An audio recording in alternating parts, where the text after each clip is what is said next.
As somebody who has been promiscuous in my past life, I have learned that there are two different types of men. If you are a woman who has spent her youth chasing money, you realize that the more money a man has, the lamer he is.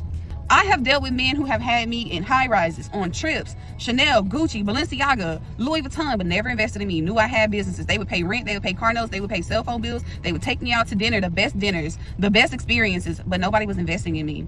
When I finally met a man who was not only a provider, but a problem solver as well, money no longer means a fucking thing to me. Yes, you gotta have money, because problem solving and love will not always pay the bills, baby. You got to have something.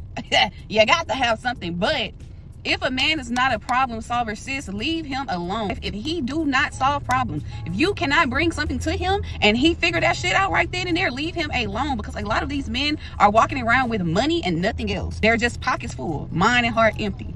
When I met a problem solver, I was so stuck in survival mode. When I started to lean on them and realize, damn, I am pushing them away with all that, you ain't my daddy, I don't need you to do this, I don't need you to do that. My life is so fucking unproblematic. I don't have no drama. And if you know me, girl, my skin glows different. My walk, my talk, everything about me is different. The stuff that used to piss me off and irk me, it just don't even matter. It just falls off my shoulders, because at the end of the day, I know I don't have no real problems. And if I had some real problems, I could take it to a man that can not also just only throw money at it, but actually help me figure it out. I realized it wasn't trying to control me. It was trying to say, hey, yes, I see you getting to the money, queen. I see you doing all these things for yourself, Miss Mamas, but you spending that money like it's just gonna always come back, and that's not gonna be life. So what can we do to not get you in this position again? Tell me how I can help you be so much better in yourself that you may not even have to call on me. You may not even have to lean on me. Money don't solve every fucking thing, and a lot of men don't understand this. And I have ran across many of men in my promiscuous days, and they have all been providers. They have all thrown a check at anything I needed, but have never invested in me mentally,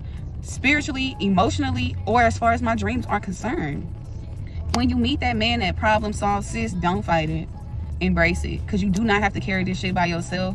A man is here to protect and provide, not just provide. And a lot of these men out here, they just providing. They lonely, and if you give them the time of day, they will pay for any and everything, but you will be the one paying in the end. So fellas, this is another delusional TED Talk by a Reform 304, as the title said on there. And obviously from her look, she's a BBW now.